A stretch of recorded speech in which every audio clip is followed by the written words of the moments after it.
This music is playing in the background, so if you hear it, no copyright infringement is intended. And if you like the music you're hearing in the background, this is classic composers, Handel, Music for the Royal Court. There's 3 CDs for each composer. I'm not sure which CD this is. Oh, this is CDA. CDA. This is the first CD of Handel's music. Anyway, that's not what this video is about. Little history on my political background. I was raised in a very liberal-leaning household. Now, my great-grandparents were registered independents. They didn't give a shit about politics. They thought all politicians were shifty. Something I would come to learn later on. But that's besides the point. So, come 2012, I turn 18. Now, I'm at the legal age where I can vote, and unfortunately, I, against my will, have to sign the selective service list.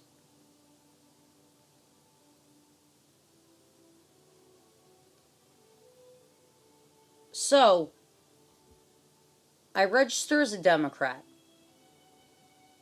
because most of people in my family are Democrats. So I thought, this is the way I was raised, this is the way I think, blah, blah, blah. I thought anyway. So I campaigned for Obama's campaign in 2012. I voted for Obama in 2012. So it's safe to say I was a liberal up until 2016, at least in July anyway, when the DNC fucked over Bernie Sanders. I voted for him in the primaries, but the primaries were rigged against him. I seen that there was rigging going on. I seen the evidence. I explained it to people in my family. They said I was lying, clearly, when I was telling the truth. And they seen that I was telling the truth because when Debbie Wasserman shows, oh, yeah, it was sabotage with the whole email thing. That should have disqualified Hillary Clinton right away, but it didn't. There's a video about that somewhere on my YouTube channel. But so anyway, sometime in July, I think it was July 31st, I left the Democratic Party and became a registered independent. And there's a true saying, there's no true independent in politics. Turns out to be true.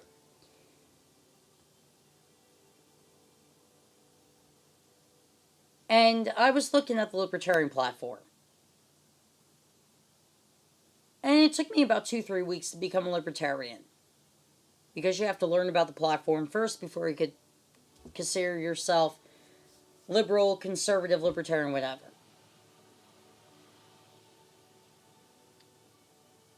And so after I looked at the Libertarian platform, I thought, you know what, this is me. I'm a Libertarian. Or at least Libertarian who's a registered independent. I'm still not signed to the Libertarian Party. And I'll give you my reasons why. Because Libertarians have the hardest time with talking to people that are registered Republicans or Democrats. For the most part. Because these dogmatic party loyalists of both the major parties view you as a liberal or conservative when you're talking to one of them. But if they're disagreeing with one another, you say, well, at least you're not a libertarian. So I'm a registered independent with the libertarian philosophy. So, I am a libertarian, just not registered to the party. But anyway, I said I was a libertarian who is financially conservative and socially liberal. And then I seen something odd happen. Freedom of speech automatically started to become a conservative position.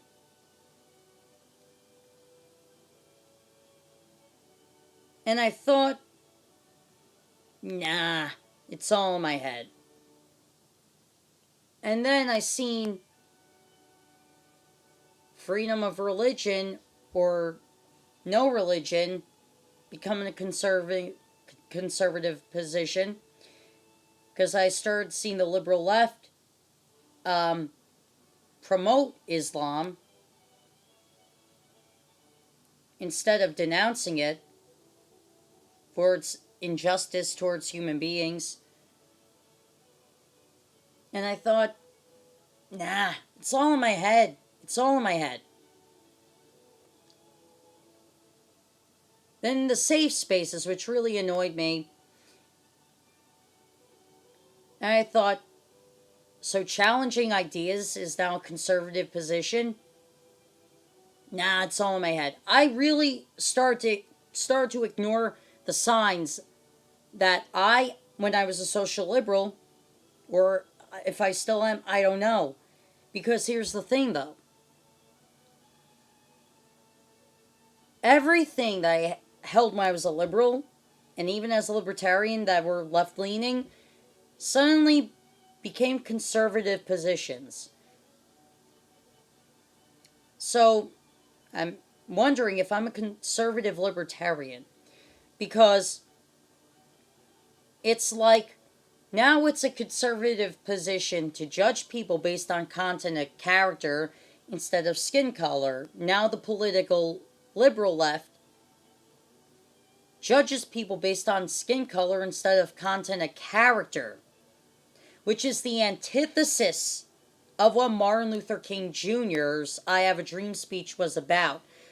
You know, because the most important parts of a speech is, and I quote, "I had a dream this afternoon that my 4 children will live in a nation where they are not judged by the color of their skin, but by the content of their character. I had a dream this afternoon that the brotherhood of man will become a reality in this day with this faith. I have a dream that the sons of slaves and the sons of former slave owners will hold hands together and sing the old Negro spiritual, free at last, thank God Almighty, we're free at last." Well, if you agree with Martin Luther King Jr. that people should be judged based on content and character instead of skin color, it's like you're a conservative all of a sudden. It's like the liberal left is no place for tolerance anymore. The liberal left is no place for equality anymore. Only equality that is really disguised as inequality. So, am I a conservative libertarian? I'm really curious, because what America was since the civil rights movement is now trying to be changed to something of the past. And if you want to preserve an America where people are judged based on the content of character instead of color or skin, where they're judged based on their performance instead of their gender, where people are treated equal and not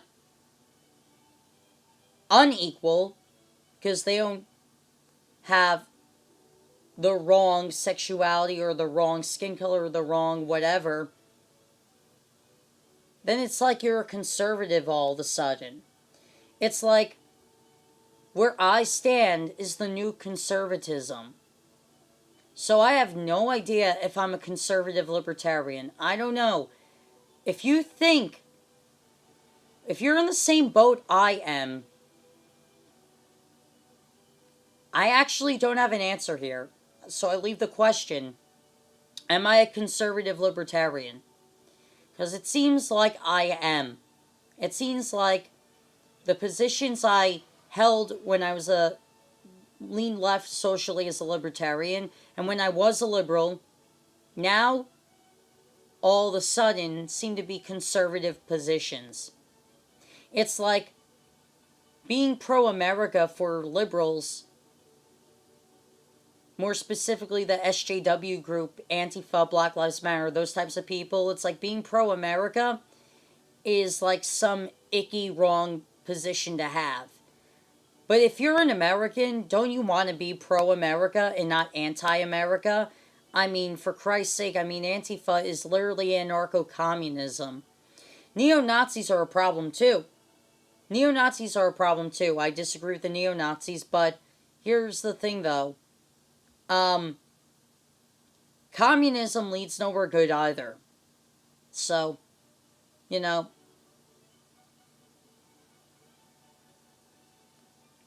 the question remains, am I a conservative libertarian? I don't know. Anyway, so, moving on.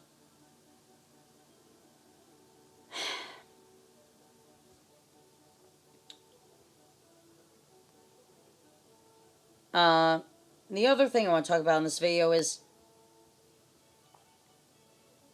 a news article. It's new to me, but it's been out since October of last year. October 20th exactly. A woman created a coloring book for children. You're thinking, okay, what's wrong? Here's what it is. Tony the Tampon. Yeah, let that sink in. A children's coloring book about menstrual cycles.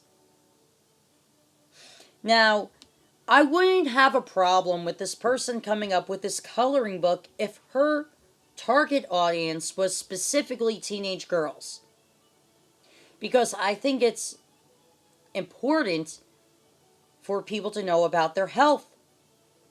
I really do think it's important for people to know about their health. Because a lot of parents are afraid to have the sex talk or the time of the month talk with their daughters or with their sons. You know, the important talks. A lot of parents are afraid to have these conversations. Because for parents, yeah, I can understand it's odd.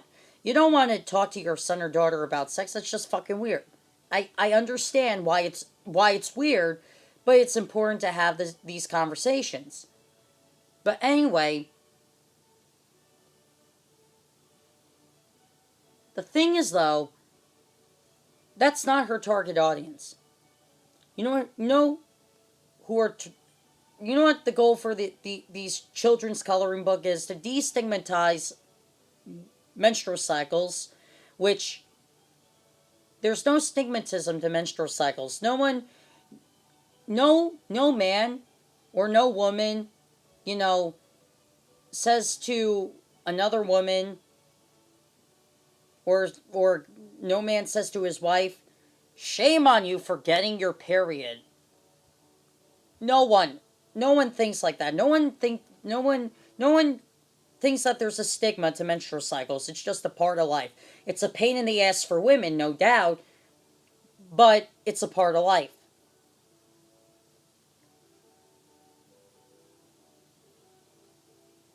So there's no stigma to menstrual cycles. But I cannot make this up. She says the coloring book is meant for more than those who just identify as female. Yeah.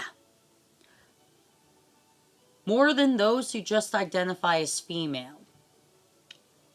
Look. Being part of the LGBT community, I say this because it's scientific fact, and I'm not saying this to be cold-hearted. But let's look at biology. Biological men can't get periods. So if there's a transgender woman, I'm sorry, she's not going to get her period.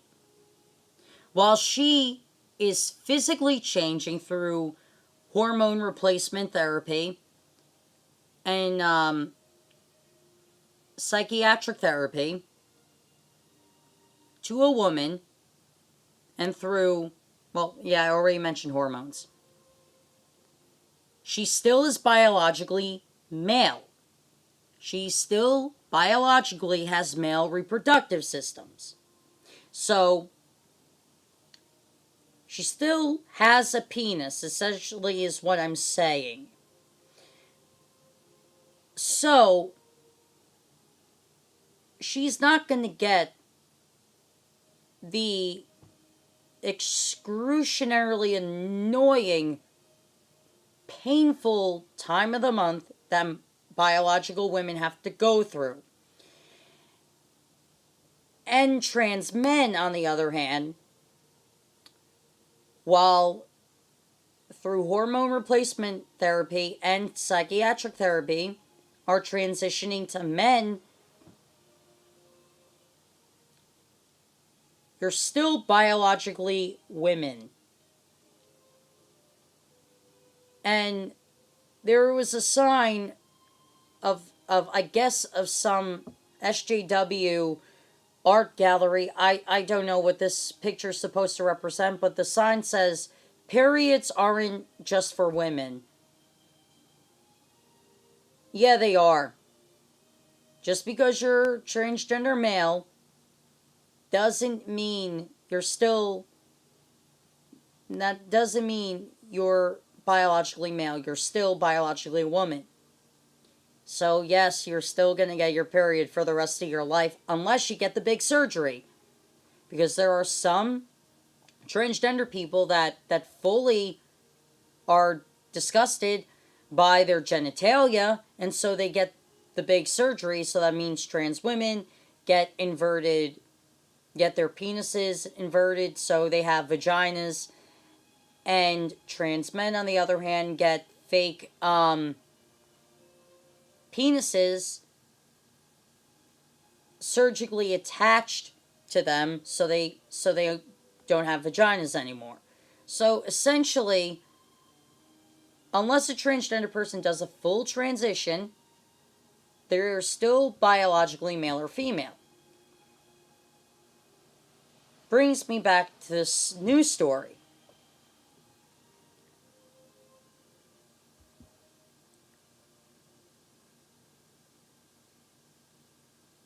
How can the target audience be for more than those who just identify as female? How? As we laid out the biology, I know biology is deemed mean-spirited since science is so selective. Kill me. But here's the truth, though. Biological males don't get periods. They don't get menstrual cycles. So why in the hell would the target audience be boys? Right? Anyway, the intention is meaningful. I get that. But the execution is stupid. The intention's meaningful. I truly do understand that. You want to teach children, more so young girls, about the menstrual cycle and all that. Commendable, okay? Because, like I said before, those talks are just very weird for parents to have with their children. But the execution is very dumb.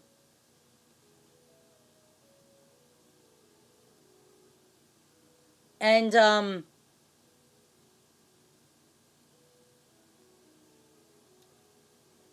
yeah, that's all I can really say on it, because it's kind of being a dead horse at this point.